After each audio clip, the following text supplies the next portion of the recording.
Assalamualaikum warahmatullahi wabarakatuh.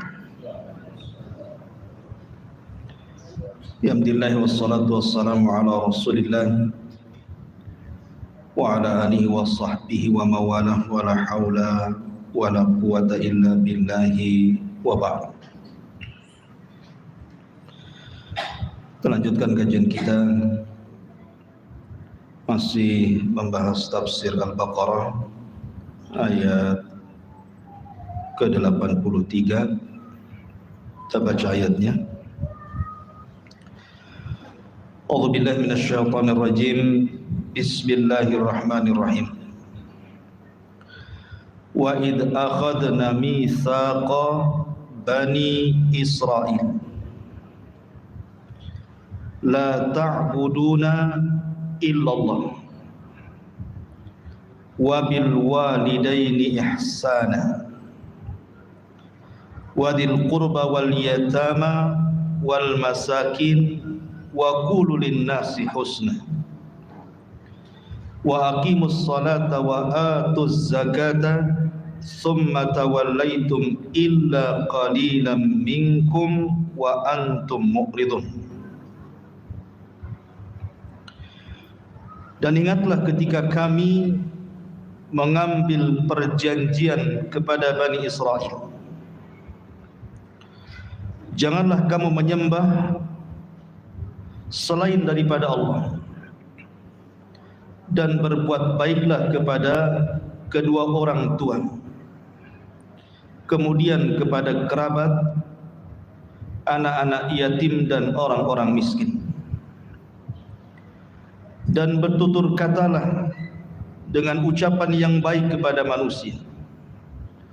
Laksanakanlah salat, tunaikan zakat, tetapi kemudian kalian berpaling mengingkari perjanjian tersebut kecuali sebagian kecil dari kalian, dan kalian masih menjadi umat pembangkang. Baik. Di sini Allah Subhanahu wa taala mengingatkan orang-orang Yahudi yang ada di kota Madinah dengan mengingatkan perjanjian-perjanjian tempo dulu yang Allah Subhanahu wa taala janjikan kepada Bani Israel lewat Nabi Allah Musa alaihi salatu wassalam. Jadi Yahudi Madinah diingatkan kembali akan perjanjian lama. Karena kita tahu bahwa konsekuensi orang-orang yang berusaha untuk menggagalkan perjanjian dari Bani Israel itu bukan perkara kecil. Itu perkara besar. Ingat kisah diangkatnya Bukit Tursina di kepala-kepala Bani Israel. Ketika Nabi Musa alaihi salatu wassalam pulang dari Saina, kemudian membawa papan Taurat. Kemudian sampainya di Bani Israel, Musa kecewa dan marah karena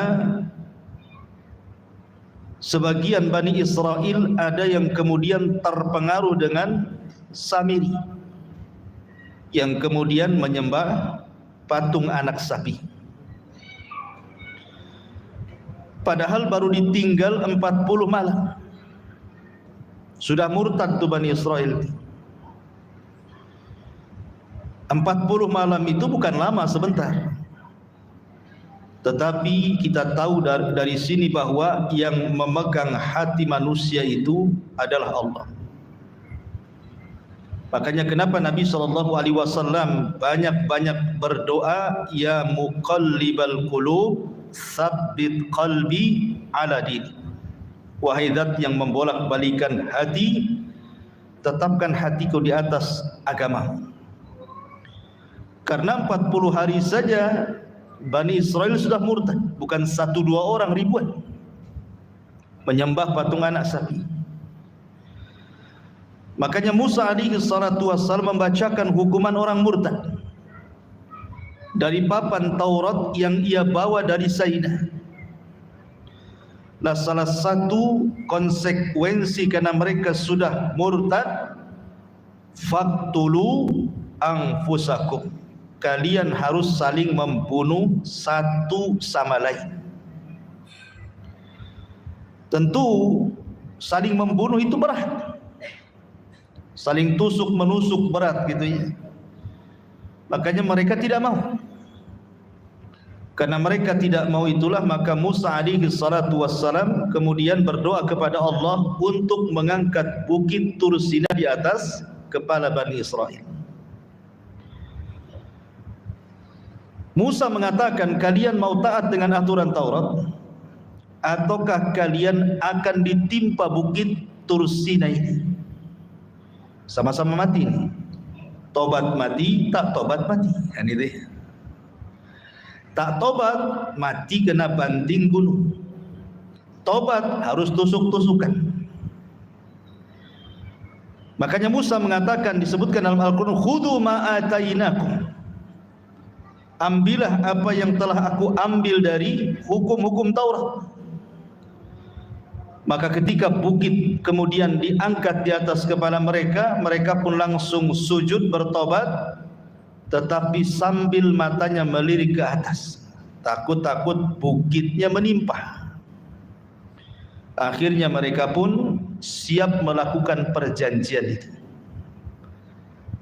Dan setelah mereka sanggupi perjanjian itu kemudian tobat, maka terjadilah saling bunuh-membunuh di antara mereka yang murtad karena menyembah patung anak sapi. Ma'asyiral muslimin yang dimuliakan Allah Azza wa Jalla, artinya bahwa siapapun yang membatalkan perjanjian mereka dengan Taurat, maka akan dihukum seperti itu. Akan datang adab dan kehinaan bagi Bani Israel. Lah orang-orang Yahudi Madinah itu diingatkan akan perjanjian moyang mereka, bahwa kedatangan Rasul sallallahu alaihi wasallam ke kota Madinah, dan itu sudah diketahui oleh mereka bahwa dia bukan nabi palsu, tapi betul-betul nabi asli. Dari ciri-ciri yang oleh para pembesar Yahudi diteliti, bahwa memang dia adalah nabi yang diutus di akhir zaman, nabi Arab. Karena ketika muncul bintang Ahmad di Madinah, tidak ada yang tahu kecuali Yahudi. Ternyata di kemunculan bintang itu tidak ada satupun bayi yang lahir. Ketika mereka mendengar saat muncul itu, lahirlah seorang bayi di kota Mekah, cucu Abdul Muttalib, menangislah para rahib dan mengatakan, sungguh hilang kenabian Bani Israel dan direbut oleh orang Arab. Makanya kemudian mereka mengenal ciri-cirinya, karena pembesar mereka mengakui saat kelahiran itu muncul bintang. Karena orang-orang Yahudi Madinah sudah terbiasa nabi-nabi itu diutus dari Bani Israel, tiba-tiba diutus dari Arab pula, kan begitu. Makanya mereka merasa kecewa, karena sejak Nabi Ibrahim ribuan para nabi diutus kepada manusia itu semua dari Bani Israel sampai kepada Nabi Isa. Tidak ada satupun orang Arab, kecuali Nabi SAW. Itulah Nabi satu-satunya keturunan Ismail dari bangsa Arab, bukan dari Bani Israel. Makanya mereka mengatakan telah hilang kenabian Bani Israel dan telah berpindah kepada orang Arab. Nah, ketika Nabi SAW berdakwah kepada bangsa Yahudi Madinah, Nabi SAW mengingatkan kepada mereka perjanjian-perjanjian itu yang harusnya mereka taati.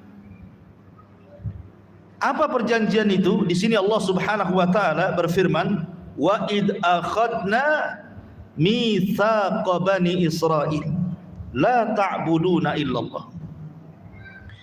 Ingatlah ketika kami mengambil janji dari Bani Israel agar jangan kalian menyembah kecuali kepada Allah Subhanahu wa taala. Perjanjian pertama adalah tauhid, agar mereka mentauhidkan Allah Subhanahu wa taala. Dan tauhid ini, ikhwatu fiddin yang dimuliakan Allah Azza wa Jalla, adalah perjanjian seluruh manusia, bukan Bani Israel saja. Seluruh manusia mereka diikat dengan perjanjian tauhid. Kapan? Saat kita berada di alam arwah. Ketika Adam alaihi salatu wasalam diciptakan oleh Allah, kemudian Allah Subhanahu wa taala mengusap pundak Adam, keluarlah arwah seluruh keturunannya. Kemudian oleh Allah diletakkan di alam ruh. Lah di alam ruh ini, maka Allah Subhanahu wa taala mengikat perjanjian dengan seluruh turunan Adam. Apa perjanjiannya? Alastu bi rabbikum, bukankah aku Rabb kalian? Maka seluruh arwah dan ruh mengatakan qalu bala, ya engkau Rabb kami. Inilah perjanjian kita dengan Allah di alam ruh itu. Dan alam ruh itu tidak ada yang tahu kecuali Allah. Jangan pula menghayal dengan alam ruh kemudian dikatakan bahwa ada nama untuk ruh, katanya. Mana ada? Yas'alunaka 'anir ruh qulir ruhu min amri rabbi. Mereka bertanya soal ruh, katakan ruh itu urusan Allah. Tidak ada namanya, nama ruh itu tidak ada. Urusan Allah Subhanahu wa taala. Ma'asyiral muslimin yang dimuliakan Allah Azza wa Jalla, sehingga wajar kalau seandainya setiap bayi yang dilahirkan terlahir fitrah. Kullu mauludin yuladu 'alal fitrah. Fa'abawahu yuhawidanihi aw yunassiranihi aw yumajjisanihi. Setiap bayi yang dilahirkan itu terlahir fitrah. Apa sih mana fitrah itu? Mengenal rububiyah Allah, mengenal siapa Tuhan. Makanya ketika terlahir itu sudah fitrah manusia itu, sudah tertanam rububiyah Allah Subhanahu wa taala sejak bayi. Namun ketika dia sudah besar, akhirnya disimpangkan oleh orang tuanya. Ada yang jadi Nasrani, ada yang jadi Majusi, ada yang jadi Yahudi. Tapi hadis Nabi SAW hanya mengatakan fa'abawahu yuhawidani, bapaknya yang menjadikan dia Yahudi, ataupun bapaknya menjadikan dia Nasrani, atau bapaknya yang menjadikan dia Majusi. Titik sampai di sini hadisnya. Dan tidak ada kata-kata bapaknya yang menjadikan dia Islam. Kenapa? Karena bayi yang terlahir asalnya Islam, baru disimpangkan bapaknya jadi Nasrani, Yahudi dan Majusi. Kalau seandainya bayi itu diletakkan di hutan jadi Tarsan, di hutan dibiarkan, jangan ada yang merawat, maka bayi ini akan terus dewasa dan pasti punya fitrah tauhid, karena belum ada yang menyesatkan. Adapun kemudian bayi ini terlahir di tengah-tengah keluarga, maka akan dibawa kepada keyakinan keluarganya. Kalau keluarganya Nasrani, ditarik Nasrani; keluarganya Yahudi, ditarik Yahudi; keluarganya Majusi, ya ditarik Majusi. Tapi kalau seandainya dia di keluarga Islam, maka memang ikut alur fitrahnya, dia sudah Islam sejak kecil. Artinya Allah tanamkan tauhid rububiyah dalam setiap fitrah manusia. La rububiyah inilah yang kemudian diarahkan menuju uluhiyah. Rububiyah itu artinya meyakini bahwa Allah yang menciptakan, Allah yang menguasai, Allah yang mengatur, Allah yang memberikan rizki, Allah yang menghidupkan, dan Allah. Adapun uluhiyah ini berkaitan dengan sesembahan kepada Allah Subhanahu wa taala. Bagaimana caranya? Makanya diutus Nabi untuk menjelaskan bagaimana cara menyembah Allah Subhanahu wa taala. Maka diajarkan tauhid, bagaimana cara menyembah Allah dengan sebenar-benarnya menyembah. Lah tauhid uluhiyah inilah yang kemudian diperjuangkan oleh seluruh para nabi. Sebab kalau rububiyah itu semua manusia punya keyakinan seperti itu. Mau mukmin, mau musyrik, mau kafir, semua punya rububiyah. Karena buktinya orang-orang kafir di luar daripada Islam, mereka punya sesembahan. Ada yang disembah gitu. Karena ketika mereka menyembah yang disembah, berarti punya keyakinan bahwa alam semesta ini ada yang menciptakan, ada yang mengatur, ada yang ngasih rizki, ada yang menghidupkan, ada yang mematikan, sehingga mereka punya sesembahan. Tetapi kelirunya, karena tidak ada pengajaran tauhid uluhiyah, akhirnya tidak paham bagaimana cara menyembah Tuhan.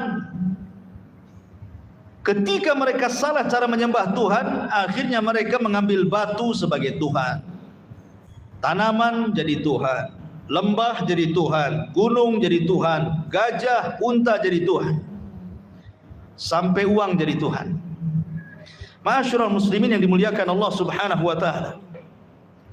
Jadi di sini perjanjian yang mengikat kepada Bani Israel adalah alla ta'buduna illallah, bahwa kita tidak boleh menyembah kecuali kepada Allah, alias la ilaha illallah. Tidak ada yang berhak disembah di alam semesta ini dengan benar kecuali hanya Allah Subhanahu wa taala. Ma'asyiral muslimin yang dimuliakan Allah Azza wa Jalla, kenapa tauhid ini sangat penting sekali? Saya tertarik dengan ucapan Al-Imam Ibnul Qayyim rahimahullahu ta'ala.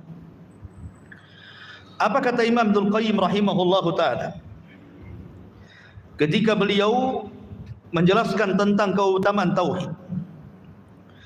Kata Imam Ibnul Qayyim rahimahullahu ta'ala, kalimatun qamat bihal ardu was samawat wa khuliqat li ajliha jami'ul makhluqat wa biha arsalallahu ta'ala rusulahu wa anzala kutubahu wa syara'a syara'i'ahu wa li ajliha nusibatil mawazin wa wudi'atid dawawin wa qama suqul jannati wan nar wa biha inqasamatil khaliqatu ilal mu'mini wal kafir wal abrari wal fujjar fahiya mansya'atul khalqi wal amri was thawabi wal iqab wa hiya al haqqul ladzi khuliqat lahu al khaliqah wa anha wa an huquqiha as-su'al wal hisab wa 'alayha yaqa'u thawab wal iqab wa 'alayha nusibatil qiblatu wa 'alayha ussisatil millatu wa li ajliha jurridat suyuful jihad wa hiya haqqullahi ala jami'il ibad fa hiya kalimatul islam wa miftahu daris salam wa anha yus'alul awwaluna wal akhirun fala tazulu qadamal abdi baina yadayillahi hatta yus'al an mas'alataini madza kuntum ta'budun wa madza ajabtumul mursalin. Fa jawabul ula bitahqiqi la ilaha illallah ma'rifatan wa iqraran wa amalan, wa jawabu tsaniyati bitahqiqi anna muhammadar rasulullah ma'rifatan wa iqraran wa inqiyadan wa ta'atan. Paham antum? Kita terjemahkan. Di sini Imam Ibnul Qayyim rahimahullahu taala menjelaskan tentang fadlu tauhid, keutamaan tauhid. Kata beliau, bagus sekali ucapan beliau. Kalimat tauhid adalah dengannya tegaklah langit dan bumi. Karena Allah tidak menciptakan makhluknya kecuali untuk tauhid. Karena tauhidlah diciptakan seluruh makhluk-makhluknya. Karena tauhidlah Allah utus semua utusannya. Karena tauhidlah Allah Subhanahu wa taala turunkan kitab-kitabnya. Karena tauhid pula lah Allah syariatkan syariat-syariatnya. Karena tauhid pula lah ditegakkan timbangan-timbangan pada hari kiamat. Kemudian disebarnya suhuf-suhuf lembaran-lembaran pada hari kiamat. Bahkan diciptakannya sorga dan neraka karena tauhid. Dengan tauhid pula lah manusia terpecah menjadi dua, ada mukmin, ada kafir. Ada orang yang baik, ada orang jahat. Maka tauhidlah sumber daripada ciptaan, perintah, pahala dan hukuman. Dan dia adalah sebuah kebenaran yang dengannya diciptakan semua makhluk dan diperintahkannya hak-hak bagi makhluk-makhluk yang Allah ciptakan. Dengan tauhidlah sehingga muncul soalan pertanyaan dari Allah, kemudian hisab. Dan dengan tauhid pula lah adanya as-sawab wal iqab, adanya pahala dan juga balasan dosa. Karena tauhid pula lah kemudian ada kiblat. Karena tauhid inilah kemudian terasas sebuah agama. Karena tauhidlah kemudian disyariatkan jihad. Dan dia adalah hak Allah yang harus dipenuhi oleh hamba-hambanya. Tauhid adalah kalimat Islam. Tauhid adalah kunci daripada sorga. Dan kelak dengan tauhid itu akan ditanya orang-orang awal dan akhir. Dan kaki anak Adam tidak mungkin geser sampai ditanya dua perkara. Apa yang kalian sembah di bumi? Sudahkah kalian mengijabah seruan para rasul? Adapun jawaban yang pertama dengan la ilaha illallah. Adapun jawaban yang kedua dengan Muhammad Rasulullah sallallahu alaihi wasallam. Lihat ma'asyiral muslimin ucapan Imam Ibnul Qayyim tentang fadlul tauhid ini luar biasa. Tauhid ini ikhwatu fiddin yang dimuliakan Allah Azza wa Jalla adalah afdalu dzikri. Makanya kita sering dengar fa'lam afdalu dzikri fa'lam annahu la ilaha illallah. Ini dia, itu benar ya. Kalau zikir habis salat tuh. Kenapa dia afdalu dzikri, seutama-utama zikir? Karena Nabi Musa alaihi salatu wassalam pernah meminta diajarkan Allah Subhanahu wa taala beberapa kalimat untuk digunakan zikir. Maka Allah Subhanahu wa taala mengatakan, "Qul ya Musa la ilaha illallah." Kata Nabi Musa, "Ya Rabb, janganlah kalimat itu terus. Kalimat itu semua orang mengucapkannya. Saya ingin yang lain yang tidak pernah diucapkan manusia." Tapi Allah mengatakan, "Qul ya Musa la ilaha illallah." Wahai Musa, sudah ucapkan kalimat la ilaha illallah, kalimatut tauhid. Kemudian Musa meminta alasannya. Kenapa mesti kalimat itu? Maka Allah mengatakan, "Ya Musa, lau anna samawati sab'i wal aradina sab'i fi kiffatin wa la ilaha illallah fi kiffatin malat bihinna la ilaha illallah." Kalaulah langit dan 7 lapisnya, bumi dan 7 lapisnya diletakkan di satu neraca timbangan, kemudian la ilaha illallah diletakkan di neraca satunya, malat bihinna la ilaha illallah, tentu la ilaha illallah jauh lebih berat dibandingkan langit dan bumi.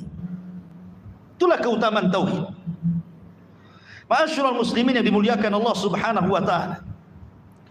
Makanya kenapa Nabi sallallahu alaihi wasallam mengajarkan kepada kita kalimatut tauhid ini supaya diucapkan sampai akhir nafas yang kita keluarkan. Karena itulah jaminannya sorga. Kata Rasul, "Man qala fi akhiri kalamihi la ilaha illallah dakhalal jannah." Barang siapa yang akhir ucapannya la ilaha illallah kalimatut tauhid, maka dijamin masuk sorga. Makanya kenapa Rasul mengatakan lakinu mautakum bila ilaha illallah. Ejahkan kepada orang yang sedang sakaratul maut itu la ilaha illallah, supaya akhir ucapannya la ilaha illallah. Tapi dengan cara yang lembut di telinganya. Ingat kalimat itu yang diucapkan, karena ada orang yang salah ngucap. Ada orang yang mau meninggal itu disuruh nyebut bu, nyebut pak gitu. Jadi bingung mau orang mati ini nyebut apa. Jadi ikut-ikutlah nyebut mati dia. Jangan suruh nyebut, langsung ucapkan la ilaha illallah di telinganya supaya diikuti. Karena orang sedang sakaratul maut, dia ngikuti apa suara yang masuk ke telinganya masalahnya. Dan tidak ada kalimat yang mampu diucapkan oleh orang yang sedang sakaratul maut yang lebih mudah diucapkan kecuali la ilaha illallah. Itulah keajaiban kalimat tauhid itu. Ma'asyiral muslimin yang dimuliakan Allah Azza wa Jalla. Apalagi kalau kita melihat kalimat tauhid ini adalah kalimat yang bisa menjaga darah seseorang, yang bisa menjaga harta seseorang, dan bisa menjaga kehormatan seseorang. Di zaman Rasul ada seorang sahabat namanya Usamah ibn Zaid. Usamah ibn Zaid ini putra daripada Zaid ibn Harithah. Dan Zaid ibn Harithah ini anak angkat Rasul, paling dicintai Nabi, karena tidak ada anak kandung Rasul yang laki-laki hidup semua mati. Qasim meninggal, Abdullah meninggal, Ibrahim meninggal, sehingga ketika Khadijah memberikan hadiah Zaid ibn Harithah itu sebagai pelipur lara Nabi, punya anak angkat. Makanya terkadang ada bapak itu lebih cinta dengan anak angkatnya kan, kalau diasuh dari kecil, dari bayi itu. Lah Zaid ini sangat dicintai Nabi, termasuk juga anaknya Usamah bin Zaid itu sangat dicintai Nabi. Usamah bin Zaid suatu ketika ikut jihad. Dalam jihadnya Allah menangkan, di mana orang-orang musyrik tunggang langgang karena ketakutan. Ada seorang musyrik yang lari dikejar oleh Usamah bin Zaid dan seorang Ansar. Ketika sudah kepepet tidak ada jalan lain, akhirnya orang Ansar ini hendak menyabetkan pedangnya. Tapi kemudian tiba-tiba dia mengucapkan la ilaha illallah. Karena dia mengucapkan kalimat itu, ditinggallah sama orang Ansari, maknanya dia masuk Islam, tidak boleh dibunuh. Tiba-tiba datang Usamah bin Zaid ini dan menghunuskan pedangnya. Tiba-tiba dia mengucapkan kalimat la ilaha illallah kedua kalinya, tapi tetap ditebas lehernya, mati dia. Kabar kematian orang yang mengucapkan la ilaha illallah ini sampai ke telinga Nabi. Maka Usamah dipanggil oleh Nabi SAW. Kemudian Rasul mengatakan, ya Usamah, aqatalta man qala la ilaha illallah? Wahai Usamah, apakah engkau membunuh orang yang mengucapkan kalimat la ilaha illallah? Kata Usamah, ya Rasulullah, khaufan min sayfi. Orang itu mengucap karena takut akan pedangku Rasul. Biasalah siasat perang, pura-pura mengucapkan kalimat tauhid supaya tidak dibunuh, nanti pula dia murtad lagi. Tapi Rasul mengatakan, afala syaqaqta an qalbihi ya Usamah. Usamah, hati-hati kalau bicara. Apakah engkau sudah membelah dadanya? Kemudian kau menengok jantungnya. Kemudian kau tahu isi jantungnya bahwa dia mengucapkan kalimat itu karena ikhlas ataukah karena takut pedangmu? Maka Nabi SAW terus memarahi Usamah sampai kemudian Rasul mengatakan, ya Usamah, madza tasna bila ilaha illallah? Idza ja'atka yaumal qiyamah ya Usamah. Wahai Usamah, kira-kira apa yang akan kau lakukan dengan kalimat la ilaha illallah? Kalau nanti pada hari kiamat dia datang kepadamu di hadapan Allah, kemudian dia meminta pertanggungjawaban kepadamu, kepada orang yang mengucapkan kalimat itu yang kau bunuh.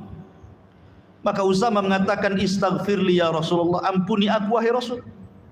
Tapi Rasul tetap mengatakan, apa yang anda lakukan dengan kalimat itu di hadapan Allah wahai Usamah? Kata Usamah, istaghfirli ya Rasulullah, ampuni aku Rasul. Tapi Rasul terus ngomong seperti itu dan tidak menambah dan tidak mengurang. Sampai-sampai kata Usamah, laitani aslamtu yauma idin, laitani ma aslamtu illa yauma idin. duhai kiranya aku baru masuk Islam ketika Rasul marah-marah itu. Karena biasanya orang yang baru masuk Islam jarang dimarahi. Kalau sudah lama masuk Islam ya wajar dimarahi. Ya kayak antum nih, udah lama ngaji, ngantuk saya marahi wajar. Ya. Kalau baru ngaji nyandar di tiang ngantuk ya biarin saja. Jangan dibangunkan kecuali setelah salat Isya. Ma'asyiral muslimin yang dimuliakan Allah Azza wa Jalla. Lah akhirnya kemudian Rasul berpaling. Lihat bagaimana Rasulullah SAW menjaga kalimat tauhid. Padahal ini kan siasat, namanya perang, orang kan bersiasat, ikhwan. Bukankah Rasul yang mengatakan al-harbu kaidun, peperangan itu tipu daya? Bisa saja dia menipu kan? Betul ucapan Usamah bin Zaid. Tetapi kalimat tauhid berbeda. Itu kalimat agung, nggak bisa dipermainkan. Makanya Rasul marah kepada Usamah bin Zaid, menunjukkan bahwa kalimat tauhid menjaga darah, menjaga harta dan menjaga kehormatan. Dan kalimat tauhid ikhwan adalah kalimat yang bisa menyelamatkan seseorang pada hari kiamat. Disebutkan dalam hadis, yusahu birajulin min ummati ala ru'usil khalaik yaumal qiyamah.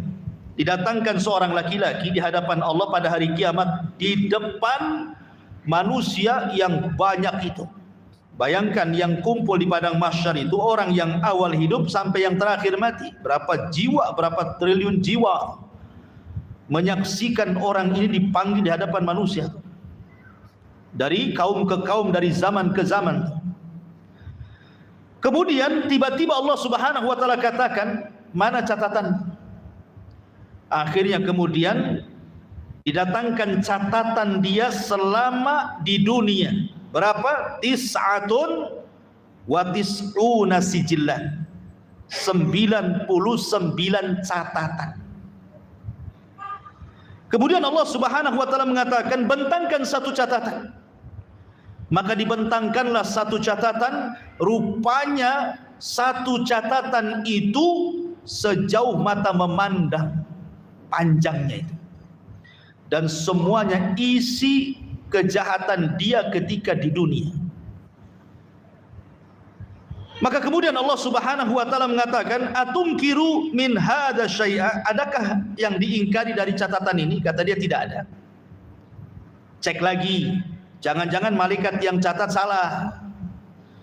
Kata orang ini tidak ada wahai Rasul, semuanya benar. Lihat, dari sini kata para ulama ada istinbat hukum bahwa di antara khususia ahlul mahsyar, di antara khususia kehususan orang-orang di padang mahsyar itu, Allah berikan hafalan yang kuat sehingga bisa mencocokkan antara hafalan dia dengan catatannya. Kalau di dunia baru 1 minggu antum hutang uang udah lupa tuh. Hutang tuh tahun kemarin, minggu kemarin 100.000, pas ditagih kapan ya saya pinjam ya, padahal pinjam uang tuh baru 100.000, gimana 1 miliar. Jadi orang itu mudah lupa di dunia itu. Sudah nabok orang lupa gitu ya, sudah maki orang lupa, sudah gibah orang lupa. Nanti tuh memori-memori seperti ini akan dimasukkan lagi ke otak setiap orang di padang mahsyar itu. Dia akan diingat, per detiknya dia akan ingat, akan hafal sekali. Kayak istri antum kalau kelahi dengan antum hafal tuh dengan tahun-tahunnya. Abang dulu tahun sekian kurang ajar juga katanya. Dia mesti hafal dia kan gitu ya. Tetapi tidak sehebat hafalan di padang mahsyar. Karena untuk dicocokkan dengan lembarannya masalahnya kan. Kan Allah mengatakan atumkiruna min hadza syai'. Apakah kau ingkari? Kalau seandainya dia tidak hafalkan, dia akan ngomong, ah nggak benar, saya nggak ingat kan gitu ya. Oh saya nggak paham tuh. Saya nggak ingat tahun sekian saya pernah duduk minum khamar di pohon pisang, nggak ingat dia kan. Tapi Allah berikan itu untuk mencocokkan hafalannya tuh. Sehingga dia mengatakan tidak ada wahai Rabb. Kemudian Allah mengatakan, periksa lagi, jangan-jangan malaikat salah tulis. Tidak ada wahai Rabb. Ketika dia sudah mengakui semuanya, maka Allah Subhanahu wa taala mengatakan, innalaka halaka indaka hasanah. Kata Allah, baik, ini baru satu catatan.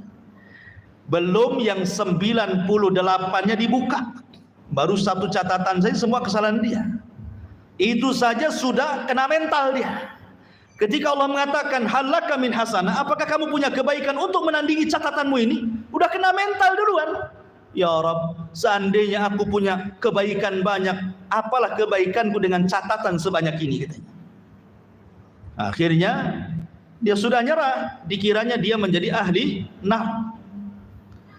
Akhirnya dia ketika berjalan menuju neraka, maka Allah mengatakan, jangan tergesa-gesa, kemarilah engkau. Sesungguhnya engkau memiliki satu kartu sakti yang bisa menyelamatkan kamu. Kemudian orang ini mengatakan, apa kartu sakti itu ya Rabb?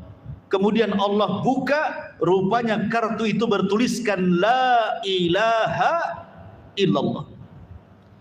Maka didatangkan timbangan, kemudian diletakkan 99 catatan kesalahannya. Kemudian la ilaha illallah diletakkan di satu neraca. Apa bahasa hadis, lihat, tosat bihinna la ilaha illallah. Tosat itu artinya ke atas. Tosat bihinna la ilaha illallah. Karena timbangan di akhirat berbeda dengan timbangan di dunia. Kalau timbangan di dunia, kalau berat ke bawah. Tapi kalau timbangan di akhirat, kalau berat ke atas. Makanya sorga itu sifatnya darajat, makin tinggi makin indah. Tapi neraka itu sifatnya darakat, makin bawah makin jelek. Makanya sijin itu di bawah bumi. Tempat istana iblis, tempat berkumpulnya syaitan iblis itu di bawah bumi, itu disebut sijin. Disitulah diletakkan kitabul fujjar. Inna kitabal fujjari lafi sijin. Sesungguhnya catatan orang-orang fujar, orang-orang jahat itu di sijin. Mana sijin? Di bawah lapis bumi yang paling dasar. Karena ketika ruhnya orang kafir ini dinaikkan ke langit, kemudian catatannya mengikuti di bawahnya, tidak ada satupun pintu langit yang membukanya. Sehingga Allah Subhanahu wa ta'ala katakan, letakkan ruhnya kembali ke jasadnya dan simpanlah catatannya di sijin. Maka kemudian malaikat pun membuat catatan itu, semua bumi menolaknya. Baik bumi pertama, lapisan bumi kedua, ketiga, sampai ketujuh. Tidak ada yang menerima catatannya. Sehingga terpaksalah dia diletakkan di bawah bumi yang disebut dengan sijin. Ya. Ma'asyiral muslimin yang dimuliakan Allah Azza wa Jalla, lihat bagaimana kalimat tauhid bisa memberatkan timbangan. Ya, itulah tauhid. Bahkan Abu Hurairah radhiyallahu an suatu ketika bertanya kepada Nabi sallallahu alaihi wasallam, "Ya Rasulullah, man as'adun nas bi syafa'atika yaumal qiyamah?"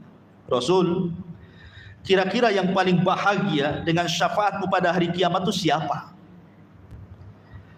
Kata Rasulullah, aku enggak nyangka aku akan bertanya seperti itu, wahai Abu Hurairah. Baik, ku jawab. Kata Nabi sallallahu alaihi wasallam, as'adun nas bi syafaati yaumal qiyamah man qala la ilaha illallah. Sebahagia-bahagia manusia pada hari kiamat dengan syafaatku, kata Rasul, adalah orang yang mengucapkan kalimat la ilaha illallah. Ketika manusia datang kepada Nabi Adam supaya Adam memberikan syafaat kepada mereka, perantara mereka dengan Allah Azza wa Jalla, Adam tidak sanggup berikan syafaat. Kemudian diarahkan kepada Nuh, Nuh juga sama. Kemudian Nuh mengarahkan kepada Ibrahim, Ibrahim juga sama. Kemudian Ibrahim mengarahkan kepada Musa, Musa pun sama. Kemudian Musa mengarahkan kepada Isa, Isa pun sama.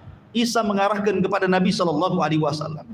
Kata Nabi sallallahu alaihi wasallam, ana laha, kan ku coba. Maka Rasul kemudian mendatangi Allah di bawah arasy-Nya, kemudian sujud lama sekali. Setelah Rasul sujud menghambakan diri kepada Allah, Allah katakan, irfa ra'saka ya Muhammad, sal tu'ta, qul tusma, isfa tushaffa. Angkat kepalamu wahai Muhammad, katakan kau didengar, minta kau diberi, mintalah syafaat, kan ku beri syafaat. Lah, dari salah satu yang diminta oleh Nabi sallallahu alaihi wasallam dari orang-orang yang akan mendapatkan syafaat, kata Rasulullah, ya Rabb adzinali an ashfa man qala la ilaha illallah. Izinkan aku ya Rabb agar aku memberikan syafaat kepada mereka yang meninggal dan mereka masih mengucapkan kalimat la ilaha illallah. Lihat bagaimana Kalimat tauhid ini bisa menjadikan manusia bahagia pada syafaat, pada hari kiamat. Walaupun orang yang mengucapkannya itu dia tidak paham apa isi la ilaha illallah.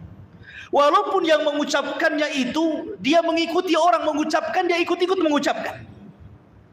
Sebagaimana hadis tentang Hudzaifah bin Yaman.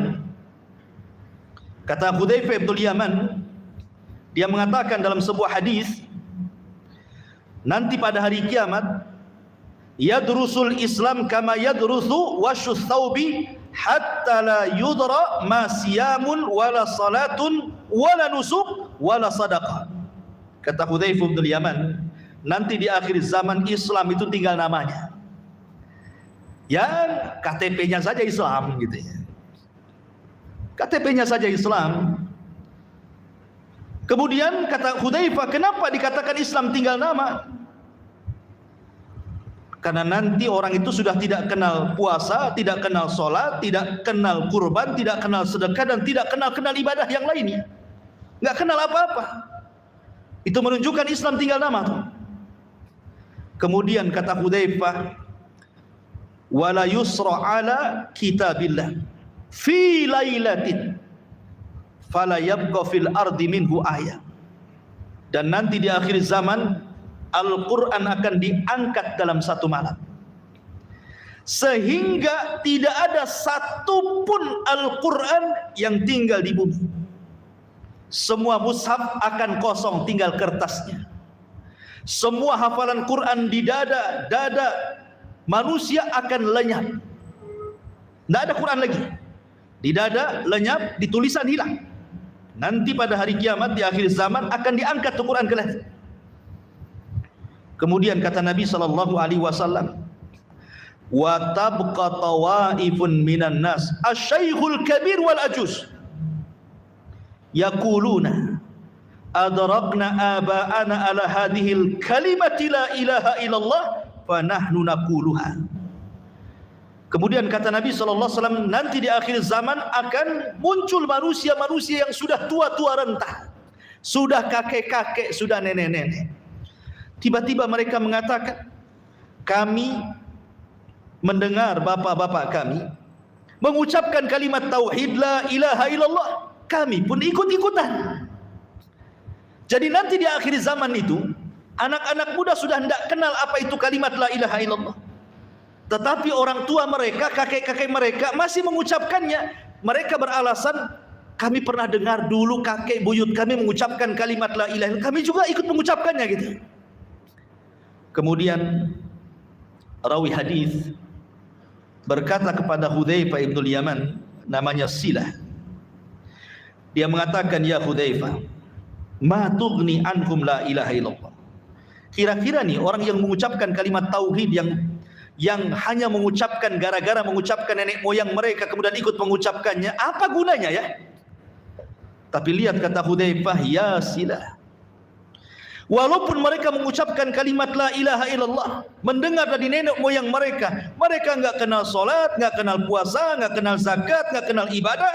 Kata Hudzaifah bin Yaman, ya Silah, tunjihim minan nar, tunjihim minan nar, tunjihim minan nar. Kalimat itu bisa menyelamatkan mereka dari neraka.